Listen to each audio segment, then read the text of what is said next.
وذكر فإن الذكرى تنفع المؤمنين وذكر فإن الذكرى تنفع المؤمنين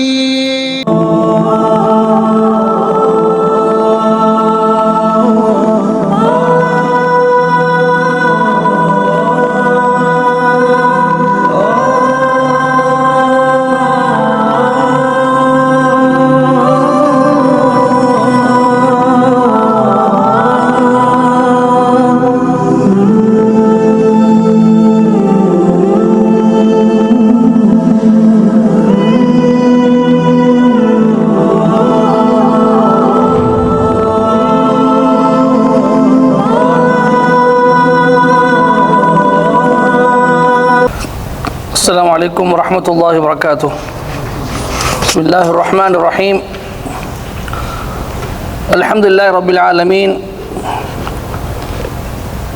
حمدا كثيرا طيبا مباركا فيه ملء السماوات وملء الأرض وملء ما بينهما وملء ما شاء من شيء بعد. أصلي وأسلم على نبينا محمد صلى الله عليه وسلم وعلى آله وأصحابه ومن تبعهم بإحسان إلى يوم الدين.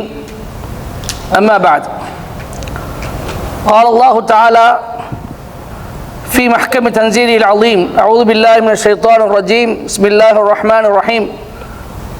الله الذي خلقكم من ضعف ثم جعل من بعد قوة الله الذي خلقكم من ضعف ثم جعل من بعد ضعف قوة ثم جعل من بعد قوة ضعفا وشيبة يخلق ما يشاء وهو العليم القدير. رب اشرح لي صدري ويسر لي أمري واحلل عقدة من لساني يفقهوا قولي رب زدني علما. سبحانك لا علم لنا إلا ما علمتنا إنك أنت العليم الحكيم. அளவற்ற அருளாளனும் நிகழற்ற அன்புடையனுமாகிய அல்லாஹ்வின் திருப்பெயரால் என்னுடைய உரையை துவங்குகின்றேன்.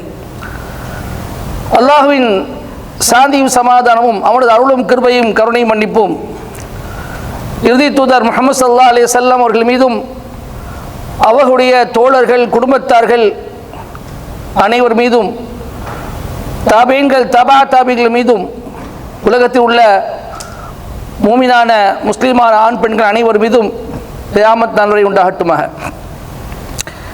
எல்லாம் வல்ல அல்லாஹ்வின் நல்லடியார்களே, அருமை சகோதர சகோதரிகளே, இளமை ஓர் அல்லாஹ்வின் அருட்கொடை என்ற ஒரு தலைப்பு எனக்கு இங்கே வழங்கப்பட்டிருக்கின்றது. உண்மையிலேயே இளமை பருவம் என்பது ஒரு மகத்தான அற்புதமான ஒரு காலகட்டமாக இருக்கின்றது. ஒரு கட்டிடத்துக்கு அஸ்திவாரம் அவசியம் என்பது போல் மனிதன் உயிர் வாழ்வதற்கு உயிர் அவசியம் என்பது போல் ஒரு சமூகத்தின் எழுச்சிக்கும் வளர்ச்சிக்கும் இளைஞர்கள் மற்றும் யுவதிகளின் பங்களிப்பு மிகவும் அவசியமானதாக இருக்கின்றது. இளமை பருவம் என்பது துடிதுடிப்பான, எதையும் துணிச்சலோடு தைரியத்தோடு எதிர்கொள்கிற, உணர்வுகளுக்கு அடிமைப்பட்டு தன்னுடைய உள்ளம் சொல்வதை கேட்டு அதன்பால் அடியெடுத்து வைக்கக்கூடிய உணர்வுபூர்வமான ஒரு பருவமாகும். இளமை பருவம் என்பது அல்லாஹ்வுடைய மிகப்பெரிய அருளாக இருக்கின்றது.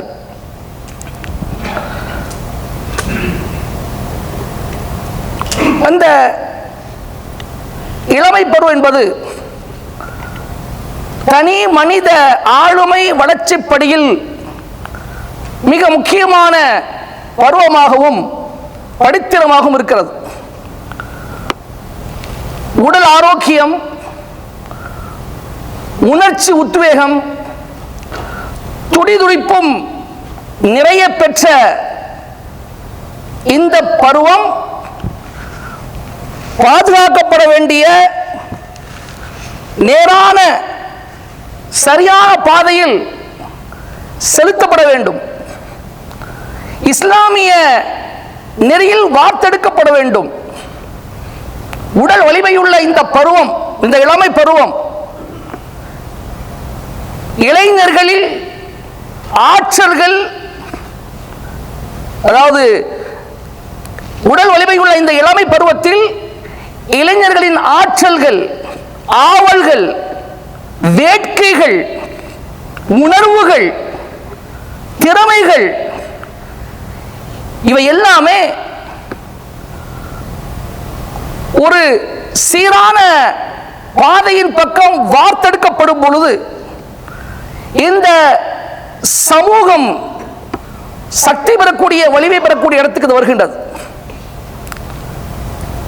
நாம் பொறுப்பேற்று கையாலாகாத நிலையில் இருக்கும் பொழுது அந்த இளைஞர்கள் தவறான மற்றும் இஸ்லாத்துக்கு புறம்பான, முரணான, எதிரான திசைகள் பால் வழிகாட்டப்பட்டு அவர்களுடைய ஆற்றல்களும் திறமைகளும் அழிவு சக்திகளாக மாற்றப்பட்டு மூளைச்சலவைக்கு ஆளாக்கப்பட்டு இந்த சமூகத்துக்கும் இஸ்லாமிய சமூகத்துக்கும் மற்ற அனைவருக்கும் கேடு விளைவிக்கக்கூடிய நிலையை ஏற்படுவதை தவிர்க்க முடியாத ஒன்று. அப்படி ஏற்பட்டுவிட்டால் முழு மனித இனத்துக்கும் மிகப்பெரிய பேரழிவையும் பேராபத்தையும் அது ஏற்படுத்தி வருகின்றது. அருமை சகோதர சகோதரிகளே, இந்த இளமை பருவம் என்பது ஒரு நாட்டின் சக்தியும் உறுதியுமாக இருக்கின்றது. அந்த நாட்டின் எழுச்சி மிக்கவர்களாக இளைய தலைமுறை இருக்கின்றது. அநீதிகளை எதிர்த்து கேட்கக்கூடிய, அநீதிகளை கண்டால் கொதித்தெழக்கூடிய உத்வேக இரத்தத்துக்கு பெயர்தான் இளமை.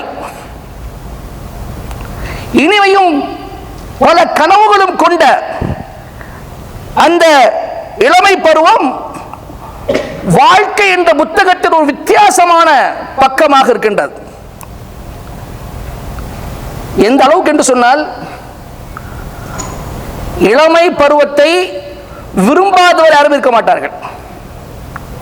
இளமை பருவத்தை அடைந்தவர்கள் அனுபவிக்கக்கூடிய மகிழ்ச்சியை போன்று மீண்டும் தான் அனுபவிக்க மாட்டோமா என்று இளமை பருவத்தை இழந்து முதுமை பருவத்துக்கு போகக்கூடியவர்கள் இயங்குகிறார்கள். இன்னும் சொல்ல போனால், மீண்டும் இளமை பருவத்தை பெறுவதற்குண்டான மருந்துகள் எல்லாம் இன்று சந்தைமயமாக்கப்பட்டு விட்டன. அப்படி எல்லோராலும் விரும்பப்படக்கூடிய, பெருமதியாக இருக்கக்கூடிய அந்த இளமை பருவம் பேணி பாதுகாக்கப்பட வேண்டும். இல்லை என்று சொன்னால் சமூகத்தின் முதுகெலும்புகள் உடைந்துவிடும். சமூகத்தின் முதுகெலும்புகளாக இளைஞர்களும் யுவதிகளும் தான் இருக்கிறார்கள். அவர்களுடைய பாதுகாப்பும் மேலாண்மையும் தான் ஒரு சமூகத்தின் காக்கக்கூடிய அரண்களாக இருக்கின்றன. எந்த ஒரு துறையை எடுத்துக்கொண்டாலும் சரி, அந்த துறையிலே இளைஞர்களின் சறுக்கல் என்பது முழு இஸ்லாமிய சமூகத்திற்கு பேராபத்தாக முடியும். ஏன், உலகத்துக்கு கூட அது மிகப்பெரிய சுமையாக இருக்கும். எனவேதான் உலகத்தில் உள்ள அனைத்து, நீங்க எல்லா நாடுகளையும் எடுத்துக்கொள்ளுங்கள், எல்லா நாடுகளும் இந்த இளைஞர்கள் விஷயத்தில் மட்டும் தனி கவனம் செலுத்தக்கூடிய ஒரு நிலையை நாம் காண முடியும். அன்பான சகோதர சகோதரிகளே, நவீன சவால்கள் அவர்களை திசை திருப்பிவிட்டன. சமூக கலாச்சார விழுமியங்கள் மறக்கடிக்கப்பட்டு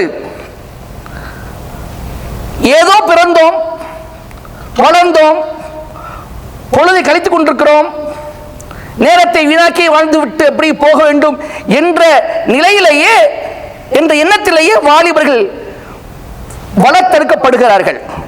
எனவேதான் கொலை, கொள்ளை, பாலியல் தொல்லை, மது, மாது, சூது, இதே போன்ற களியாட்டம் என்ற அனைத்து விதமான குற்றச் செயல்களிலும் ஈடுபடக்கூடியவர்களின் லிஸ்டை எடுத்து ஆய்வு செய்திருக்கிறார்கள். அந்த ஆய்விலே அதிகமானவர்கள் வாலிபர்களாகத்தான் இருக்கிறார்கள் என்பதை நாம் ஆய்வினூடாக அறிகிறோம். சமீபத்தில் எடுக்கப்பட்ட ஒரு ஆய்வு, நவீன ஊடகத்தை பயன்படுத்தி தன்னுடைய அறிவை இழக்கக்கூடியவர்களில் 78% வாலிபர்கள் என்று சொல்லப்படுகின்றது.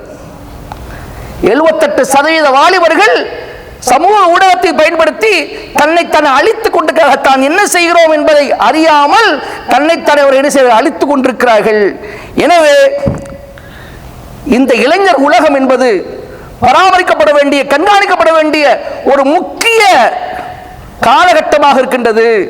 அவர்களை பாதுகாப்பதில் எத்தனையோ சட்டத்திட்டங்கள் வகுக்கப்பட்டாலும் அவரை பாதுகாக்கக்கூடிய முயற்சிகள் மிகப்பெரிய பேரு இஸ்லாத்திற்கு மட்டும் இருக்கின்றது. அந்த அளவுக்கு இஸ்லாமிய நெறி அந்த இளைஞர்களை பாதுகாப்பதற்கு அருமையான முறையில் வகுக்கப்பட்டிருக்கிறது என்பதை நாம் படித்து தெரிந்து கொள்ள வேண்டும், அறிந்து கொள்ள வேண்டும். அருமை சகோதர சகோதரிகளே, இஸ்லாம் இந்த இளமை பருவத்தை எவ்வாறு நோக்குகிறது என்பதை நாம் பார்க்க போனால் அல்லாஹ் ஜல்ல தஆலா சொல்லி காட்டுகிறான். அல்லாஹுல்லதி خلقكم من ضعف ثم جعل من بعد ضعف قوة ثم جعل من بعد قوة ضعفا وشيبة يخلق ما يشاء وهو العليم القدير. 30வது அத்தியாயத்து 54வது வசனம். அல்லாஹ் உங்களை ஆரம்பத்தில் பலகீனமான நிலையில் படைக்கிறான். பலகீனத்துக்கு பின்னர் அவனே பலத்தை உங்களுக்கு உண்டாக்குகிறான். அந்த பலத்திற்கு பின் பலகீனத்தையும் நரையையும் அவனை உண்டாக்குகிறான். தான் நாடியதை அவன் படைக்கிறான். அவனே எல்லாம் அறிந்தவனும் பேராற்றலுடையவனாகவும் இருக்கிறான் என்பதை அல்லாஹ் சொல்லி காட்டுகிறான். அதாவது ஆரம்பம் ஒன்று குழந்தை பருவத்தை அல்லாஹ் பலகீனம் என்று சொல்கிறான். முதல் பருவத்தை பலகீனம் என்று சொல்கிறான். பலகீனத்திலிருந்து அல்லாஹ் உங்களுக்கு பலமாக ஆக்கினான். பிறகு பலத்திலிருந்து பிறகு பலகீனத்தையும் நரையையும் முதுமையும் ஏற்படுத்துகிறான் என்று அல்லாஹ் சொல்றான். அப்ப குழந்தை பருவ பலகீனம், முதல் பருவ பலகீனம், நடுவில் இருக்கக்கூடிய இளமை பருவம் தான் பலம் வாய்ந்தது. எனவே பலம் வாய்ந்த இந்த இளைஞர் கூட்டம் குழந்தைகளாக இருப்பவர்களையும் வயோதிகளாக இருப்பவர்களையும் பாதுகாக்க வேண்டிய கடமை இருக்கிறது என்று இஸ்லாம் சொல்கிறது. எனவேதான் அல்லாஹ் ஜல்ல தஆலா இன்னும் வசனத்தை சொல்லி காட்டுகின்றான். 4வது அத்தியாயம் 75வது வசனம். وما لكم لا تقاتلون في سبيل الله والمستضعفين من الرجال والنساء والولدان الذين يقولون ربنا أخرجنا من هذه القرية الظالم أهلها واجعل لنا من لدنك وليا واجعل لنا من لدنك نصيرا. அல்லாஹ் சொல்கிறான், பலகீனமானவர்களாக இருக்கக்கூடிய ஆண்களையும் பெண்களையும் குழந்தைகளையும் பாதுகாக்க அல்லாஹ்வுடைய வழியில் நீங்கள் ஏன் போராடாமல் இருக்கிறீர்கள்? அந்த பலகீனமானவர்கள் சொல்கிறார்கள், யா அல்லாஹ், எங்களை இந்த அநியாயக்கார ஊரில் இருந்து வெளியேற்றுவாயாக, உன் புறத்திலிருந்து ஒரு பாதுகாப்பாளரையும் ஆக்குவாயாக, உன் புறத்திலிருந்து ஒரு பலமான உதவியாளரை எங்களுக்கு நீ ஆக்குவாயாக என்று பிரார்த்திக்கிறார்கள் என்பது அல்லாஹ் சொல்லி காட்டுகின்றார். அதாவது அல்லாஹ் என்ன கேட்கிறான்? பலகீனமானவர்களையும் பலகீனமான ஆண்கள் பெண்களையும் குழந்தைகளையும் பாதுகாப்பதற்காக நீங்கள் அல்லாஹ்வுடைய பாதையில் ஏன் போர் செய்யாமல் இருக்கிறீர்கள் என்றால் என்ன அர்த்தம்? இளைஞர்கள் கையில் தான் சமூகம் இருக்கிறது. இளைஞர்கள் தான் இந்த சமூகத்தை காக்கக்கூடியவர்களாக இருக்கிறார்கள். இளைஞர்கள் இந்த சமூகத்தை காக்கக்கூடியவர்களாக வார்த்தெடுக்கப்பட வேண்டும், வளர்க்கப்பட வேண்டும். அதுதான் உண்மையான இளமையின் தத்துவம் என்பதை அல்லாஹ் இங்கே சொல்லி காட்டுகின்றான். அருமை சகோதர சகோதரிகளே, இளமை பருவம் இதுவரை நாமெல்லாம் என்ன நினைத்துக் கொண்டிருக்கிறோம்? 30 வயசு ஆனா இளமை பருவம் முடிஞ்சு போச்சு, 30 வயசுக்கு மேல அங்கே முதுமை வந்துவிடுகிறது என்று நாமாக ஒரு கணக்கு போட்டு வைத்திருக்கிறோம். இஸ்லாம் சொல்லி காட்டுகின்றது, இளமை பருவம் என்பது 40 வயது வரை இருக்கு. அல்லாஹ் சொல்கிறான், வஸைனல் இன்சான பிவாலிதைஹி இஹ்சானா ஹமலத்துஹு உம்முஹு குர்ஹா வவதஅத்துஹு குர்ஹா வஹம்லுஹு வஃபிசாலுஹு 30 ஷஹ்ரா حتى إذا بلغ أشده وبلغ 40 سنة قال ربي أوزعني أن أشكر نعمتك التي أنعمت علي وعلى والدي وأن أعمل صالحا ترضاه وأصلح لي في ذريتي إني تبت إليك وإني من المسلمين. நாம் மனிதனுக்கு அவனுடைய பெற்றோர்களோடு நல்ல முறையில் நடந்து கொள்ள வேண்டும் என்று வசீது செய்தோம், உபதேசம் செய்தோம். அவனுடைய தாய் அவனை சிரமத்துக்கு மேல் சிரமத்தை சுமந்தவராக, பலகீனத்துக்கு மேல் பலகீனத்தை சுமந்த பலகீனத்தை பெற்றவராக அவனை சுமந்தாள். அவனை சுமப்பதும் அவனுடைய பால் குடியை மறக்கடிக்க செய்வதும் 30 மாதங்களாகும். எதுவரை என்றால் அவன் தன்னுடைய பருவத்தை அடைகின்ற வரை. பருவத்தை அடைந்த பிறகு சனா அவன் 40 ஆண்டுகளை அவன் அடைகிறான். 40 வயதை அவன் அடைகிறான். 40 வயது அடைந்த பிறகு எல்லாரும் துவா மனப்பாடம் செஞ்சுக்கணும். அருமையான துவா அல்லாஹ் சொல்லி தரான். ரப்பி அவ்ஸிஅனி அன் அஷ்குர நிஅமதக அல்லதி அன்அம்த அலைய வ அலா வாலிதை. யா அல்லாஹ், என் மீதும் என்னுடைய பெற்றோர்கள் மீதும் நீ சொரிந்திருக்கக்கூடிய அருக்குறைகளுக்கு நன்றி செலுத்துவதற்கு எனக்கு நீ பாக்கியத்தை தருவாயாக. வன் ஆமா சாலிஹன் தர்தாஹு, நீ எந்த நல்லறத்தை பொருந்திக் கொள்வாயோ அப்படிப்பட்ட நல்லறம் செய்வதற்கு எனக்கு நீ வாய்ப்பளிப்பாயாக. வாஸ்லிஹ் லீ ஃபீ துர்ரியதி, இந்த மாதிரி நிலையை எனக்காக என்னுடைய சந்ததியில் நீ ஏற்படுத்துவாயாக. இன்னி துபுத்து இலைக்க வைனி மினல் முஸ்லிமீன், நிச்சயமாக நான் உன் பக்கமே முழுமையாக மீள்கிறேன். நான் உன்னை முழுமையாக அர்ப்பணித்தவர்களில் உன் பக்கம் உனக்காக அர்ப்பணித்தவர்களில் நான் ஒருவராக இருக்கின்றேன், அதாவது நானும் முஸ்லீமாக இருக்கிறேன் என்று அந்த மனிதன் 40 ஆண்டுகளுக்கு பிறகு கேட்பான் என்பதாக அல்லாஹ் சொல்லி காட்டுகின்றான். இந்த துவா எல்லாம் மனப்பாடம் செய்து வைத்து சொல்லுங்க. தனக்காகவும் தன் பெற்றோருக்காகவும் தன் வருங்கால சந்ததிக்காகவும் 3 பேருக்கு சேர்ந்து அல்லாஹ் சொல்லக்கூடிய துவா இது. அப்போ இஸ்லாம் என்ன சொல்லுகிறது என்று சொன்னால் 40 வயது வரை ஒரு மனிதன் இளைஞர் தான். 40 வயசுக்கு மேலதான் அவனுக்கு பலகீனம் ஏற்படுகின்றது. அப்போ பருவம் அடைந்ததிலிருந்து 40 ஆண்டுகள் வரை இந்த சமூகத்தை காப்பதற்குண்டான ஒரு பொறுப்பு அந்த இளைஞனுக்கு இருக்கின்றது என்று அல்லாஹு தாலா இளைஞர் சமுதாயத்தை குறித்து மிகவும் சிலாகித்து கூறுகிறான். அருமை சகோதர சகோதரிகளே, இஸ்லாம் இளமையை அனுபவிக்கும் பருவமாக சொல்லல, மாறாக இஸ்லாம் இளமையை பொறுப்புகளின் ஆரம்பமாக பார்க்கிறது. இதை ஒரு ஹதீஸ்ல ரசூல் ஸல்லல்லாஹு அலைஹி வஸல்லம் அழகாக சொல்லி காட்டுகின்றார்கள். அன் இப்னு அப்பாஸ் ரலியல்லாஹு அன்ஹு قال قال رسول الله صلى الله عليه وسلم لرجل وهو يعظه. இப்னு அப்பாஸ் ரலியல்லாஹு அன்ஹு அறிவிக்கிறார்கள், ரசூல் ஸல்லல்லாஹு அலைஹி வஸல்லம் அவர்கள் ஒரு மனிதருக்கு உபதேசம் செய்யும்போது சொல்லி காட்டினார்கள், இகத்தனிம் ஹம்சன் கப்ல ஹம்ஸ், 5 விடயங்களுக்கு முன்பு 5 விடயங்களை நீ பயன்படுத்திக் கொள். ஒன்று, ஷபாபக கபல ஹரமிக். ரசூலுல்லாஹ் சொன்ன முதல் வார்த்தை, உன்னுடைய வாலிபத்தை உன்னுடைய முதிர்ச்சிக்கு முன்பு முதுமைக்கு முன்பு பயன்படுத்திக் கொள். ரசூலுல்லாஹ் என்ன சொல்றாங்க, சிறு பிராயம் என்பது பொறுப்புக்குரிய பிராயம் அல்ல. குழந்தை பருவம் என்பது பொறுப்புக்குரிய வேலை செய்வதற்குரிய பாதுகாப்பதற்குரிய அமானத்தை காக்கக்கூடிய ஒரு பொறுப்பு, ஒரு பருவம் அல்ல. இளமை என்பது, வாலிபம் என்பது அப்பொழுதுதான் பொறுப்பு ஆரம்பமாகிறது.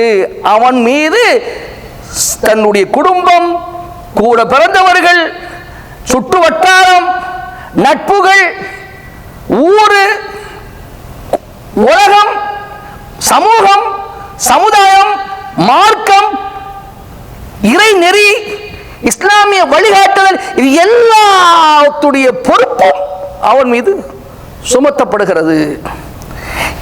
எனவேதான் ரசூல் ஸல்லல்லாஹு அலைஹி வஸல்லம் அவர்கள், நான் 5 விஷயம், ஒரு விஷயம் மட்டும் போதும், 4 விஷயம் அவசியம் இல்லை. இன்னொரு ஹதீஸ் சொல்லி காட்டினாங்க. ரசூல் ஸல்லல்லாஹு அலைஹி வஸல்லம் என்ன சொல்றாங்கன்னா, அன் அலி ரலியல்லாஹு அன்ஹு அன்ன ரசூலுல்லாஹி ஸல்லல்லாஹு அலைஹி வஸல்லம் قال رفع القلم عن 3. 3 நபர்களிடமிருந்து பேனாக்கள் உயர்த்தப்பட்டு விட்டன. அதாவது அப்படி என்ன அர்த்தம், அவர்கள் என்ன செஞ்சாலும் எழுதப்பட மாட்டாது, என்ன பாவம் செஞ்சாலும் அது குறிக்கப்பட மாட்டாது. ஒருவர் அணி நாயிமி ஹத்தா இஸ்தகித், ஒருவர் தூங்குகிறார், தூங்கி எழுகின்ற வரை அவருக்கு என்ன செய்யப்படாது, ஒன்றும் எழுதப்பட மாட்டாது.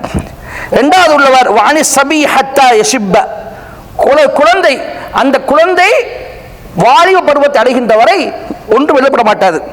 வானில் மஅதூஹி ஹத்தா யாகில.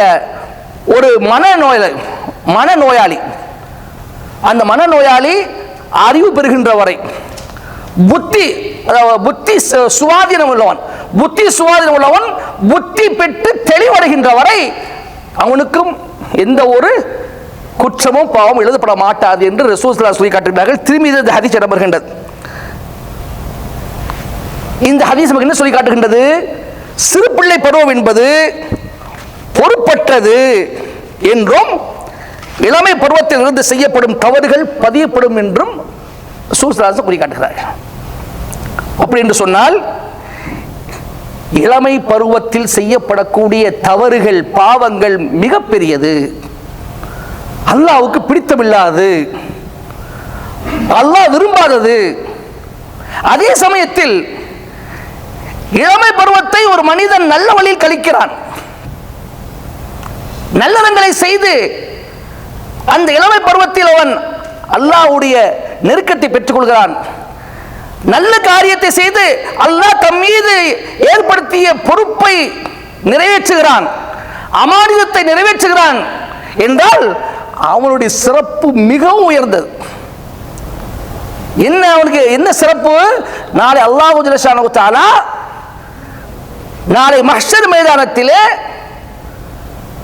சூரியன் ஒவ்வொரு மனிதனுக்கு தலைக்கு மேல் ஒரு மைல் தூரம் கொண்டு வரப்படக்கூடிய அந்த நேரத்திலே எல்லாரும் தன்னுடைய எவ்வளவு பாவம், அந்த பாவத்தின் அளவு வேர்வையில் மூழ்கி இருக்கக்கூடிய அந்த நேரத்திலே ஒதுங்குவதற்கு நிலையே இல்லாமல் தவிக்கக்கூடிய அந்த நேரத்திலே எங்கே நிழல் கிடைக்காதா, ஒதுங்குவோமா, வெயிலை தாங்க முடியவில்லையே, சூட்டை தாங்க முடியவில்லையே, எங்கே நிழல் என்று மக்கள் ஓடிக்கொண்டிருக்கக்கூடிய அந்த நேரத்திலே அல்லாஹ் ஜல்ல தஆலா அவனை கூப்பிட்டு தன்னுடைய அரிசி நிழலில் இடம் கொடுப்பான் என்று ரசூல் ஸல்லல்லாஹு அலைஹி வஸல்லம் சொல்லி காட்டுகிறார். ஒரு ஹதீஸுக்கு பாருங்க, அதாவது சபஅத்துன் யுதில்லுஹுமுல்லாஹு யௌம லா தில்ல இல்லா தில்லு. 7 நபர்கள் இருக்கிறார்கள். அந்த நபர்களுக்கு அல்லாஹ் ஜல்ல ஷானஹு தஆலா நிழலே இல்லாத அந்த நாளில் தன்னுடைய நிழலின் கீழ் இடம் கொடுப்பான். அதில் ஒருவர் யார் என்று சொன்னால் ஷாபுன் நஷஅ ஃபீ இபாதத்தில்லாஹ், அல்லாஹ்வுடைய வணக்கத்தில் வளர்ந்த வாலிபன். அல்லாஹ்வுடைய வணக்கத்தில் வளர்ந்த தன்னுடைய வாலிபத்தை, தன்னுடைய இளமையை அல்லாஹ்வுடைய வணக்கத்தில் ஈடுபடுத்திய ஒரு வாலிபன். அவனுக்கு அல்லாஹ் என்ன செய்வானா? 7 நபர்கள், அவன் ஒரு நபர். இன்னொரு நபரை அல்லாஹ் சொல்லி காட்டுகின்றான், ரஜுலுன் முஅல்லகுன் கல்புஹு ஃபில் மசாஜித். அந்த மனிதர் யாருடைய இதயம் பள்ளியோடு தொடர்புடையதாக இருக்கிறதோ, தொழுகை முடிந்த பிறகும் அடுத்த தொழுகை நேரம் வந்து விடாதா, பள்ளிக்கு போயிட மாட்டோமா, தொழுகிட மாட்டோமா, ஜமாஅத்தில் கலந்து கொள்ள மாட்டோமா என்று யாருடைய உள்ளம் பள்ளியோடு தொங்கிக் கொண்டிருக்கிறது, தொடர்புடையதாக இருக்கின்றதோ அந்த மனிதருக்கு அல்லாஹ் என்ன செய்வான்? தன்னுடைய நிழலில் இடம் தருவான் என்பதாக அல்லாஹ் சொல்லி காட்டுகின்றான். இந்த 2 பேரும் நீங்க பாருங்க, 2 பேரும் வாலிப பருவத்தை உள்ளவர்கள், வாழ்வுகளாக உள்ளவர்கள். என்று சொன்னால் முதுமை அடைந்து விட்டால் இபாதத் செய்ய முடியாது, மனிதனுக்கு வளையம் ஏற்பட்டு விட்டால் இபாதத் செய்ய முடியாது. ஒரு இளமை பருவத்தில் இபாதத் செய்வது போன்று முதுமை பருவத்தில் செய்ய முடியாது. அப்போ பள்ளியோடு ஒரு மனிதனுடைய கல்பு தொங்கி இருக்கிறது என்று சொன்னால், தொடர்ந்து அவனுடைய இதயம் பள்ளியை நோக்கி இருக்குது, பள்ளியை பற்றி சிந்தித்துக் கொண்டு ஒருவன் இருக்கா என்று சொன்னால் அது ஒரு இளைஞனால் மட்டும்தான் முடியும், ஒரு வாலிபனால் மட்டும்தான் முடியும். அப்போ அல்லாஹ்வுடைய இபாதத்தில் வளர்ந்த ஒரு வாலிபன், அவனுக்கு அல்லாஹ் தஆலா தன்னுடைய நிழலில் இடம் கொடுப்பான். அல்லாஹ்வுடைய பள்ளியை பற்றியே சிந்தித்துக் கொண்டிருக்கக்கூடிய, எப்பொழுது பார்த்தாலும் அல்லாஹ்வுடைய பள்ளியை நோக்கி அவனுடைய இதயம் தொங்கி கொண்டிருக்கக்கூடிய ஒரு மனிதர், அவருக்கு அல்லாஹ் என்ன செய்வான்? தன்னுடைய நிழலில் இடம் கொடுப்பான் என்பதாக ரசூல் ஸல்லல்லாஹு அலைஹி வஸல்லம் சொல்லி காட்டுகின்றார்கள். அப்படி என்று சொன்னால் இந்த வாலிப பருவத்தை, இளமை பருவத்தை அல்லாஹ் எந்த அளவுக்கு உயர்ந்ததாக ஆக்கியிருக்கிறான் என்பதை நாம் இங்கு சிந்தித்து பார்க்க வேண்டும். அதே மாதிரி இன்னொரு முக்கியமான ஹதீஸ் அருமை சகோதரர்களே, ரசூலுல்லாஹி ஸல்லல்லாஹு அலைஹி வஸல்லம் சொல்லி காட்டுகிறார்கள். என்ன ஹதீஸ் அது? லா தஸூலு கதம அப்தின் யௌமல் கியாமத்தி ஹத்தா யுஸ்அல அன் அர்பா. முஆத் பின் ஜபல் ரலியல்லாஹு தஆலா அறிவிக்கிறார்கள், நாளை மறுமையிலே 4 விஷயங்கள் கேட்கப்பட்டு அதற்கு பதிலளிக்காமல் எந்த ஒரு அடியானும் அந்த இடத்தை விட்டு நகரவே முடியாது. இங்கே நிற்கிறேன்னு சொன்னால் இந்த இடத்தை விட்டு ஒரு அடிக்கடி என்ன எடுத்து வைக்க முடியாது. எதுவரை அல்லாஹ் எனக்கு கேட்கக்கூடிய அந்த 4 கேள்விகளுக்கு நான் பதில் சொல்கின்ற வரை. அது முதல் கேள்வி, அன் உம்ரிஹி ஃபீமா அஃப்னா, அவனுடைய ஆயுளை குறித்து, அந்த ஆயுளை அவன் எவ்வாறு கழித்தான் என்பதை குறித்து அல்லாஹ் கேட்பான். உனக்கு ஆயுளை கொடுத்தேனே, இத்தனை வருஷம் வரைக்கும் ஆயுளை கொடுத்தேனே, இத்தனை வருஷத்துக்கு வாழ உனக்கு நான் வாய்ப்பு தந்தேனே, இந்த வாழ்க்கையில் நீ செய்தது என்ன, எதில் உன்னுடைய வாழ்க்கையை நீ கழித்தாய் என்பது ஒரு கேள்வி. இரண்டாவது கேள்வி, வ ஷபாபிஹி ஃபீமா அபுலாஹு, அவனுடைய இளமை பருவத்தை பற்றி, அவனுடைய வாலிபத்தை பற்றி, அந்த வாலிபத்தை, அந்த இளமை பருவத்தை அவன் எதில் வீணாக்கினான், எதில் அவன் பயன்படுத்தினான். அமை சகோதர சகோதரிகளை இங்க சிந்திச்சு பாருங்க. ஆயுளையே எல்லாமே வந்துடும். ஆயுளை பற்றி, அந்த ஆயுளை எவ்வாறு பயன்படுத்தினா, எங்கு கழித்தா என்ற விஷயத்திலேயே இளமை பருவம் வந்துவிடும் இல்லையா? ஆனா பிறகு பிரத்யேகமா ரசூலுல்லாஹ் வாலிபத்தையும் சொல்றாங்க. ஆயுளை சொல்லிவிட்டு, வயதை சொல்லிவிட்டு பிரத்யேகமா ரசூலுல்லாஹ் ஆயுள வாலிபத்தையும் சொல்றாங்கன்னு சொன்னா அது சிறப்பு. இந்த இளமை பருவத்தின் ஒரு சிறப்பு, அந்த வாலிபத்தின் மகத்துவம் என்பதை நாம் புரிந்து கொள்ள வேண்டும் அருமை சகோதர சகோதரிகளே. எனவே இந்த வாலிப பருவம் என்பது சாதாரண ஒன்றல்ல.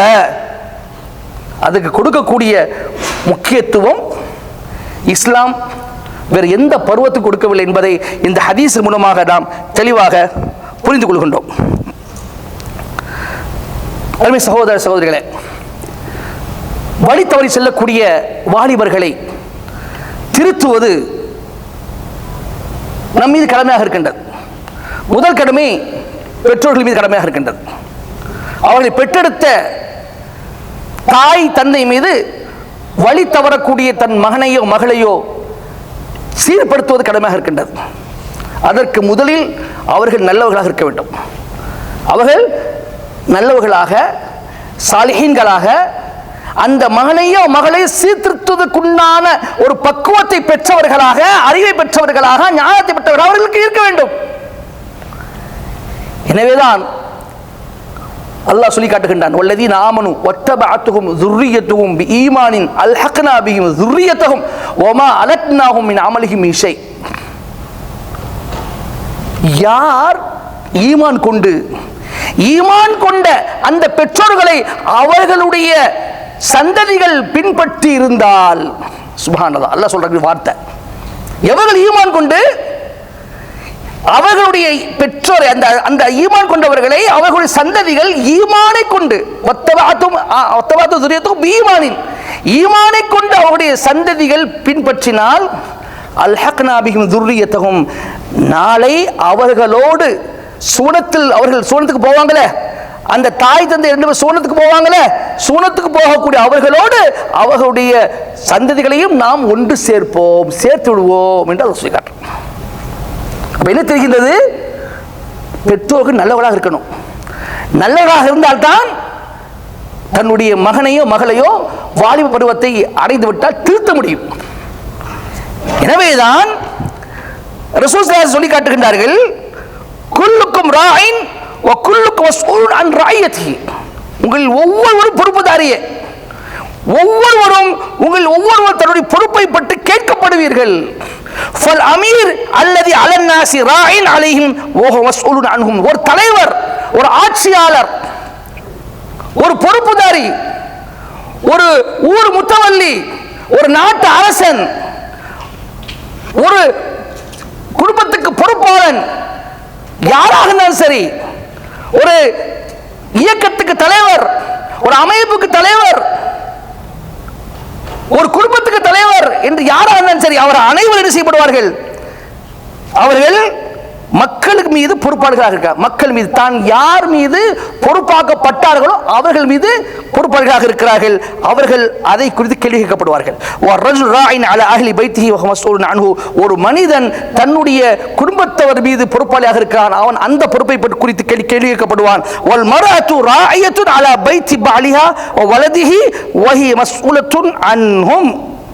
ஒரு பெண் தன்னுடைய கணவனின்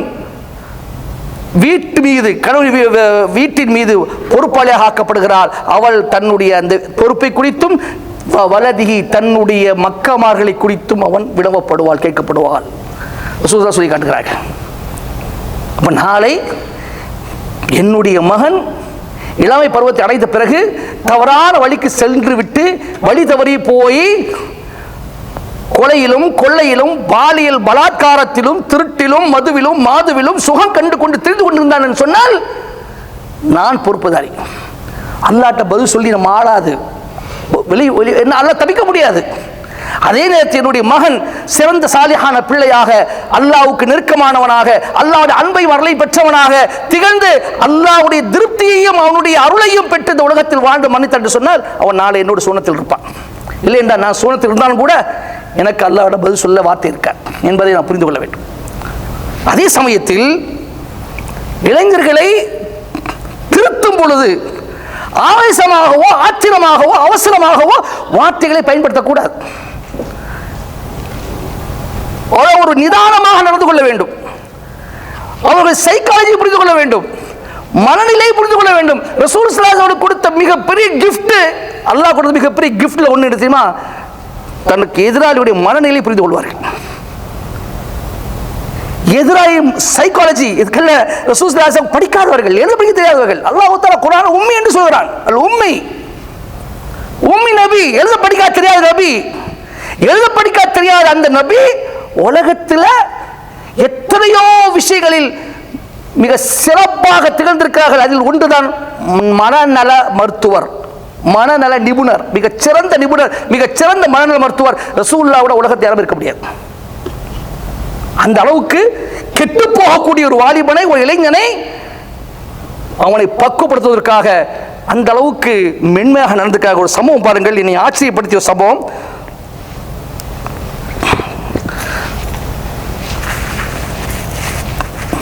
ஒரு ஹதீஸ்ல இடம்பெறக்கூடிய விஷயம் என்னன்னு சொன்னால்,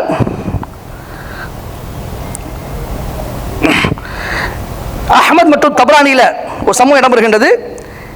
இன்ன ஃபதா ஷாபன் யத நபி ஸல்லல்லாஹு அலைஹி வஸல்லம் ஃபகால யா ரசூலல்லாஹ் இذن லி பிஸ்ஸினா.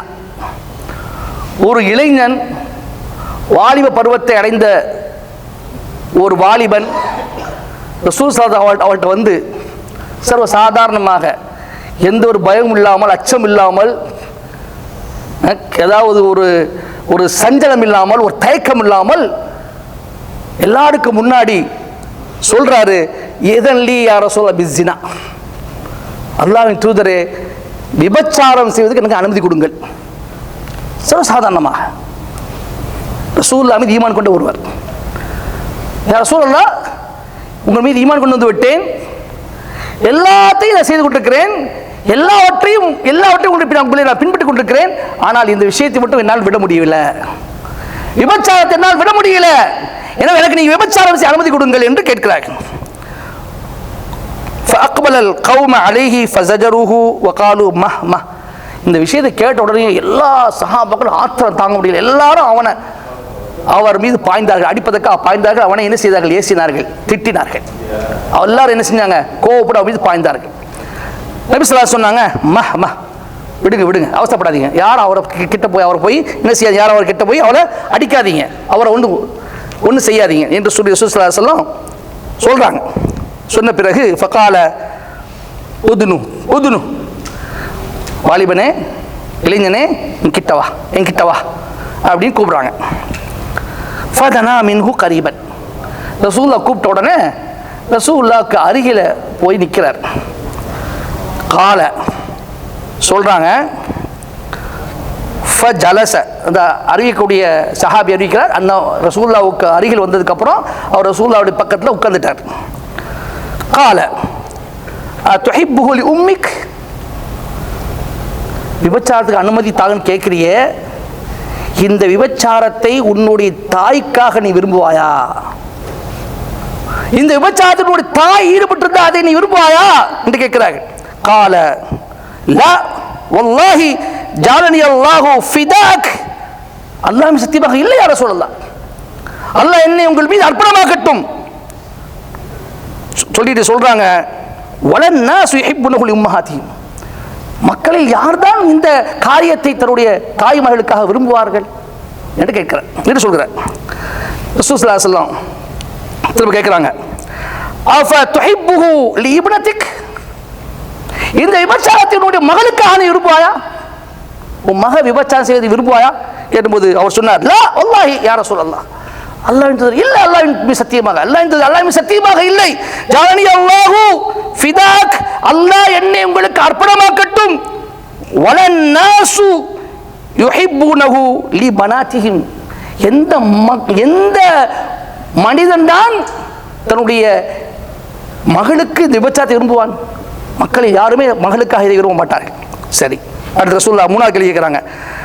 அஃப துஹிப்புஹு லி உக்திக், நீ இதை உன்னுடைய சகோதரிக்காக விரும்புவாயா?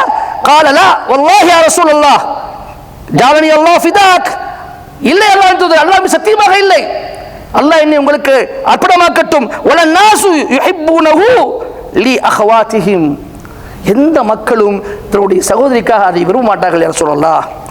ரசூல் ஸல்லல்லாஹு அலைஹி வஸல்லம் திரும்ப கேட்கிறாங்க,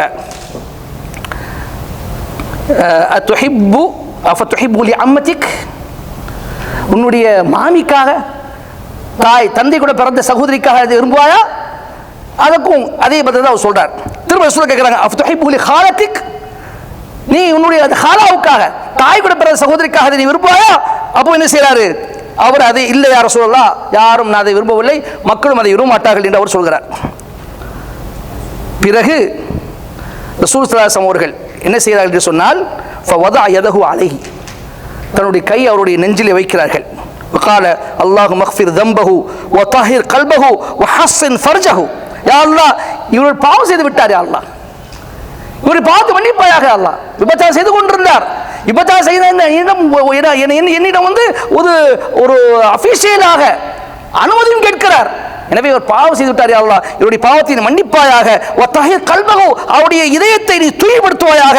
வஹஸ்ஸின் ஃபர்ஜஹு, அவருடைய மறைவிடத்தை நீ பாதுகாப்பாயாக என்று ரசூல் ஸல்லல்லாஹு துஆ செய்கிறார்கள். அந்த மனிதர் செல்கிறார், இந்த அறிவிப்பாளர் சொல்கிறார், இந்த ராவி அறிவிக்கிறார்கள், ஃபலம் யகுன் பஅத ذلكல் ஃபதா யல்தஃபிது இலா ஷைஇன், ரசூல் ஸல்லல்லாஹு அலைஹி வஸல்லம் துஆவுக்கு பிறகு அவர் தன்னுடைய வாழ்நாளில் எந்த ஒரு பெண்ணின் பக்கமும் திரும்பி பார்க்கவே இல்லை. ரசூல் ஸல்லல்லாஹு அலைஹி வஸல்லம் கொடுத்த the ட்ரீட்மெண்ட் அந்த அளவுக்கு மென்மையாக மனசுல பதியும்படி, இந்த ஜினா எப்படிப்பட்ட குற்றம், எவ்வளோ பெரிய விபரீதத்தை விளைவிக்கக்கூடிய ஒரு பாவம், இதை சாதாரணமாக நினைத்துக் கொண்டிருக்கிறோமே, இது இவ்வளவு விஷயம் இருக்கிறதா? என்னுடைய தாய், சகோதரி, மகள், மாமி, சாட்சி என்று எல்லாமே இது ஈடுபட்டால் நம்ம எந்த அளவுக்கு நமக்கு ஆத்திரம் வருமோ, எந்த அளவுக்கு நமக்கு வெறுப்பு வருமோ, அதே போன்றுதானே மற்ற ஒரு பெண்ணோடு நான் நடந்து கொள்கிற அவர்களுக்கு ஆத்திரம் வெறுப்பு வரும் என்ற ஒரு எண்ணத்தை அவர்கள் உருவாக்குகிறார்கள் ரசூல் ஸல்லல்லாஹு அலைஹி வஸல்லம். எனவே ஒரு வாலிபன் ஒரு இளைஞன் தவறான பாதைக்கு செல்கிற பொழுது அவனுடைய மனநிலையை அறிந்து, சைக்காலஜியை அறிந்து நல்ல முறையில் அவனை நாம் திருத்துவதற்குண்டான முயற்சியை நாம் மேற்கொள்ள வேண்டும். அருமை சகோதரர்களே, இன்னும் 2 விஷயத்தை சொல்லி நான் முடித்துக் கொள்கிறேன். இதுக்கெல்லாம் காரணம் ஒரு மனிதனுடைய உள்ளத்தில் தக்குவா இல்லாமை தான். ரசூல் ஸல்லல்லாஹு அலைஹி அவர்கள் இன்னொரு வாலிபரை எப்படி பக்குவப்படுத்துகிறார்கள் என்றால், முஆத் பின் ஜபல் ரலியல்லாஹு தஆலா அன்ஹு அவர்கள் வாலிபர் தான், 17-19 வயது தான் இருக்கும். அந்த மாதிரி சமயத்தில் தான் என்ன செய்யறாங்க, ரசூல் ஸல்லல்லாஹு அலைஹி வஸல்லம் அவருக்கு ஒரு உபதேசம் செய்கிறாங்க. என்ன செய்யறாங்க, ரசூல் ஸல்லல்லாஹு அலைஹி வஸல்லம் முஆத் பின் ஜபல்ட்ட சொல்றாங்க, இத்தகில்லாஹ ஹைசுமா குன்த், முஆதே நீ எங்க இருந்தாலும் அல்லாஹ்வை அஞ்சுவாயாக, எங்க இருந்தாலும் அல்லாஹ்வை அஞ்சுவாயாக என்று சொல்கிறாங்க. இது ஒரு விஷயம் போதும். அல்லாஹ்வை அஞ்சக்கூடிய நிலை அந்த வாலிபனுக்கு ஏற்பட்டு விட்டால் அல்லாஹ்வுடைய அச்சம் ஒரு இளைஞருடைய மனதிலே கல்விலே குடிகொண்டு விட்டால் அவன் இந்த மாதிரி தவறுகள் செய்வானா? கொலை, கொள்ளை, பாலியல் தொல்லை, அதே போன்று மது, மாது, திருட்டு, இன்னும் இந்த நவீன ஊடகத்தை பயன்படுத்தி தேவையில்லாமல் தன்னுடைய நேரத்தை கழித்தல், அதிலே தன்னுடைய ஆயுளை மூழ்கடித்தல், இந்த மாதிரி விஷயங்கள் ஈடுபடுவானா? அல்லாஹ்வுடைய அச்சம் இருக்கின்ற பொழுது அல்லாஹ்வுடைய இபாதத்துக்கு அவன் நேரம் கொடுக்குவானா இல்லையா? அல்லாஹ்வுடைய அச்சம் ஏற்படும் பொழுது அவன் இதையெல்லாம் செஞ்சு அல்லாஹ் நாளை குற்றப்பிடிப்பானே, அல்லாஹ் தண்டிப்பானே என்ற எண்ணம் உருவாகுமா இல்லையா? ரசூல் ஸல்லல்லாஹு அலைஹி வஸல்லம் பாயிண்ட பிடிச்சாங்க. நீ எங்க இருந்தாலும், எந்த நிலையில் இருந்தாலும், எந்த இடத்துல இருந்தாலும், எந்த நேரத்தில் இருந்தாலும், எப்படிப்பட்ட சூழ்நிலை இருந்தாலும் அல்லாஹ்வுக்கு நீ அஞ்சு கொள்வாயாக என்ற ஒரு விஷயத்தை சொன்னாங்க ரசூல் ஸல்லல்லாஹு அலைஹி வஸல்லம். ஒன்று. இரண்டாவதாக, மனிதர் ஒருவருடைய உள்ளத்தில் அல்லாஹ்வை பற்றிய எண்ணத்தை ஆழமாக பதிக்க வேண்டும். அல்லாஹ் என்றால் யார்? அவனுடைய வல்லமை என்ன? அவனுடைய ஆற்றல் என்ன? அவனுடைய சக்தி என்ன? அவனால் என்ன முடியும்? அவன் நினைத்தால் எது வேண்டுமானாலும் செய்வான். அவன் நாடியதால் உலகத்தில் நடக்கும். அவன் நாடாதது எப்படி குட்டி கட்டப்பட்டால் நடக்காது என்ற ஒரு எண்ணத்தை, அதாவது தௌஹீத், ஏகத்துவம். தௌஹீத் என்றால் என்ன? தௌஹீதுக்கு எத்தனை பிரிவுகள் இருக்கின்றன? அல்லாஹ்வுடைய வல்லமைக்கு எத்தனை வல்லமை இருக்கின்றன? வல்லமையுடைய எத்தனை பகுதிகள் இருக்கின்றன? அவன் ஆற்றல் எந்த அளவுக்கு உயர்ந்த ஒன்றாக இருக்கின்றது? எப்பேற்பட்ட சக்தியுடனாக அவன் இருக்கிறான்? இந்த விஷயத்தை எல்லாம் ஒரு மனிதனுடைய உள்ளத்தை நான் புகுத்தி விட்டோம் என்று சொன்னால் அவன் அடுத்து அந்த மாதிரி கெட்ட காரியங்களில் ஈடுபடுவானா? நபி ஸல்லல்லாஹு அலைஹி வஸல்லம் அவர்கள் இப்னு அப்பாஸ் ரலியல்லாஹு அன்ஹு சிறுவராக இருக்கிறார்கள். சிறுவராக இருக்கின்ற அவர்கள்ட்ட ரசூல் ஸல்லல்லாஹு அலைஹி வஸல்லம் உபதேசம் செய்கிறார்கள். என்ன சொல்கிறார்கள்? யா குலாம், ஓ சிறுவனே, இன்னி வஅல்லிமு கலிமாத், நிச்சயமாக உனக்கு நான் சில வார்த்தைகளை கற்றுக் கொடுக்க விரும்புகிறேன் என்று சொல்லிவிட்டு சொல்றாங்க, யஹ்ஃபதுல்லாஹ யஹ்ஃபதுக, அல்லாஹ்வை பாதுகாத்துக்கொள், அல்லாஹ் உன்னை பாதுகாப்பான். அல்லாஹ்வை யார் பாதுகாக்க முடியுமா? பாதுகாக்க முடியாது. அப்படின்னா என்ன அர்த்தம்? அல்லாஹ்வுடைய சட்டத்திட்டங்கள், அவன் ஏற்படுத்திய நெறி, அவன் உண்டாக்கிய மார்க்கம், அவன் நமக்கு தந்த வாழ்க்கை முறை, அவனுடைய தூதருடைய பாதை, அவர்கள் சொல்லி தந்த விஷயங்கள், அவர்கள் ஆகமாக்கியது, அவர்கள் தடுத்தது, இது எல்லாத்தையும் நீ பாதுகாத்தால் அல்லாஹ் உன்னை பாதுகாப்பான். யஹ்ஃபதுல்லாஹ தஜிது துஜாஹக, நீ அல்லாஹ்வை பாதுகாத்துக்கொள், அல்லாஹ் உனக்கு முன்பாக நீ அல்லாஹ்வை நீ அடைவாய். இதா சஅல்த ஃபஸ்அலில்லாஹ். அடுத்து எப்படி போடுறாங்க பாருங்க, அல்லாஹ்வை பாதுகாத்தா அல்லாஹ் உன்னை பாதுகாப்பான்னு சொல்லிட்டு அடுத்த விஷயம் போடுறாங்க, தௌஹீத போடுறாங்க, ஏகத்துவ ரசூலா போடுறாங்க. இதா சஅல்த ஃபஸ்அலில்லாஹ், நீ என்ன கேட்டாலும் அல்லாஹ்விடம் கேள். வ இதா ஸ்தஅன்த ஃபஸ்தஇன் பில்லாஹ், நீ ஏதாவது உதவி கேட்க தேட விரும்பினால் அல்லாஹ்வுடன் உதவி தேடுவாயாக. எது வேணாலும் அல்லாஹ்ட்ட கேள். எந்த உதவி வேண்டுமானாலும் அல்லாஹ்விடம் உதவி கேள், அவன் உனக்கு தரம் போதுமானவன். சொல்லிவிட்டு சொல்றாங்க, வஅலம் அன்னல் உம்மத லவ் இஜ்தமஅத் அலா அன் யன்ஃபஉக பிஷைஇன் லம் யன்ஃபஉக இல்லா பிஷைஇன் கத் கதபஹு அல்லாஹு லக். அறிந்து கொள், இந்த முழு உம்மத்தும், இந்த முழு உலகமும் உனக்கு ஏதாவது விஷயத்தை கொண்டு நன்மை தர வேண்டும் என்று விரும்பினால், ஏதாவது ஒன்றை கொண்டு உனக்கு பலன் தர விரும்பினால், பயன் தர விரும்பினால், நன்மை செய்ய விரும்பினால், அல்லாஹ் உனக்கு எதை தீர்மானித்திருக்கிறானோ, எவ்வளவு நன்மை உனக்கு நிர்ணயித்திருக்கிறானோ, அதை தவிர வேறு எந்த ஒன்றை உனக்கு தந்துவிட முடியாது, நன்மை செய்துவிட முடியாது, பலன் தந்துவிட முடியாது.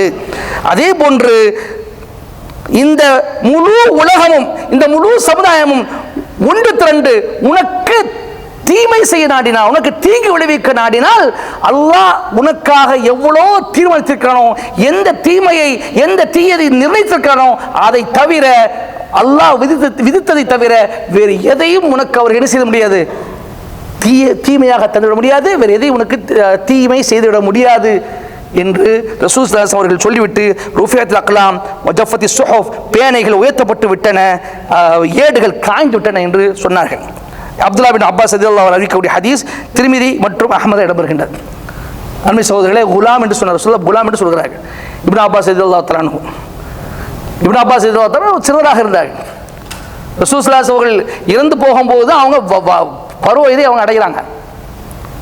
அப்போ அந்த மாதிரி எந்த நேரத்தில் எதை போதிக்க வேண்டும் அதை போதித்தார்கள். அப்போ இப்படித்தான் ஒரு இளையவனை, ஒரு இள வாலிபனை நாம் திருத்த வேண்டும் என்று சொன்னால் நிதானமாக அவனை பக்குவப்படுத்த முயற்சிக்க வேண்டும்.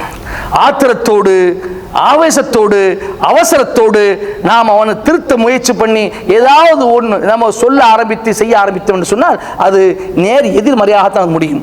எனவே ஒருவன் தவறான பாதைக்கு செல்கிறார் என்று சொன்னால் அவனுடைய மனநிலையை அறிந்து, அவனுடைய சைக்காலஜியை அறிந்து, அவனுக்கு எதை சொன்னால் அவன் திருந்துவான், எதை சொன்னால் அவன் பக்குவப்படுவான் என்பதை நாம் தெரிந்து கொண்டு அவனுக்கு அந்த விஷயத்தை எடுத்து சொல்லக்கூடியதாக இருக்க வேண்டும். குறிப்பாக பெற்றோர்கள் இந்த விஷயத்தில் மிகப்பெரிய பொறுப்பாளியாக இருக்கிறார்கள்.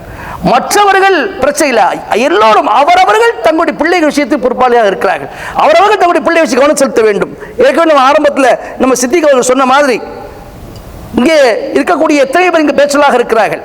தன்னுடைய குடும்பம் பிள்ளைகளாம் ஊரில் விட்டுட்டு தன்னந்தனியாக அந்த குடும்பத்துக்காக கஷ்டப்பட்டு பாடுபடுகிறார்கள். இந்த உலகத்துக்காக கஷ்டப்பட்டு பாடுபட்டு அவர்களை உலகத்துக்கு வளர்த்து ஆளாக்கி நீங்க பின்னால் உங்களுக்கு அவன் கட்டுப்பட்டும் நடக்கலாம், உங்களை தூக்கி மறியலாம். ஆனால் மறுமைக்காக அந்த பிள்ளையை நீங்கள் பக்குவப்படுத்தி வளர்த்தீர்கள் என்று சொன்னால் அவன் உலகத்தில் உங்களுக்கு பலன் தருவான், மறுமையிலும் பலன் தருவான். இங்கே சொன்ன மாதிரி காலையில் நீங்கள் ஃபோன் பண்ணி பேசும்போதெல்லாம் தொழுதாயா, ஜமாத்துல தொழுதாயா, குரான் ஓதுனாயா, திக்ரு செஞ்சாயா, அல்லாஹுக்கா என்னென்ன நீ செஞ்ச, என்ன நீ இஸ்லாத்தை படி படித்திருக்கிறாய் என்று நம்ம ஃபோனில் கேட்டு ஆர்வம் முட்டுகின்ற பொழுது நிச்சயமாக அங்கே ஒரு மாற்றம் ஏற்படும். அப்படிப்பட்டவர்கள் தான் இந்த உலகத்திலும் பலன் தருவார்கள், மறுமையிலும் பலன் தருவார்கள் என்பதை நான் கவனித்துக் கொள்ள வேண்டும். அதற்கு நாம் நல்லவர்களாக இருக்க வேண்டும். அதற்கு நாம் அல்லாஹ்வுடைய அச்சோடையாக இருக்க வேண்டும். நாம் ஏகத்துவத்தில் தௌஹீதில் உறுதியாக இருக்க வேண்டும். அல்லாஹ்வை பற்றி, அவருடைய ஆற்றல், வல்லமை, சக்தியை பற்றி நாம் முழுவதுமாக பரிபூர்ணமாக தெரிந்திருக்க வேண்டும். அப்படி தெரிந்தால்தான் நம்முடைய பிள்ளைகளை நாம் நிறைவுபடுத்த முடியும். எனவே அல்லாஹ் ரப்பல் ஆலமீன் இந்த வாலிப பருவத்தினுடைய சிறப்புகளை, மகத்துவத்தையும் இன்னும் அதிகமாக நிறைய சொல்லி காட்டுகிறான். ஆனால் நமக்கு கொடுக்கப்பட்ட நேரம் முடிகின்ற காரணமாக நான் கடைசியாக உங்களுக்கும் எனக்குமாக செய்யக்கூடிய உபதேசம் என்னவென்று சொன்னால், நம்முடைய பிள்ளைகளை பாதுகாப்போம், நம்முடைய வாலிப பிள்ளைகளை பாதுகாப்போம், இளமை பருவத்தை அடைந்துவிட்ட நம்முடைய பிள்ளைகளை பக்குவப்படுத்துவோம், அவர்களை வழி தவற விடாமல் நாம் கண்காணிப்போம். அல்லாஹ் ரப்பல் ஆலமீன் கடைசி மூச்சோல் வரை இந்த நம்முடைய பிள்ளைகளை நல்ல சாலிஹான பிள்ளைகளாக வளர்ப்பதற்குண்டான நற்பாக்கியத்தை அல்லாஹ் எனக்கும் உங்களுக்கும் தந்து நம்ம அல்லாஹுவுக்கு பொருத்தமான, அல்லாஹுடைய திருப்தி பெறக்கூடிய பிள்ளைகளாக நாம் வளர்த்து ஆளாக்கி நாளை மறுமையில் அவர்கள் நமக்காக அல்லாஹ்வோட வாதாடக்கூடிய பிள்ளைகளாக ஆகுவதற்குண்டான முஸ்லிம்களிலும் முயற்சிகளிலும் நாம் ஈடுபடுவதற்கு அல்லாஹ் எனக்கும் உங்களுக்கு தௌஃபீக் செய்வானாக என்று கூறி முடிக்கின்றேன். வாஹு தாவான் அல்ஹம்துலில்லாஹி ரப்பில் ஆலமீன். அஸ்ஸலாமு அலைக்கும் வரஹ்மத்துல்லாஹி வபரகாத்துஹு. وذكر فإن الذكرى تنفع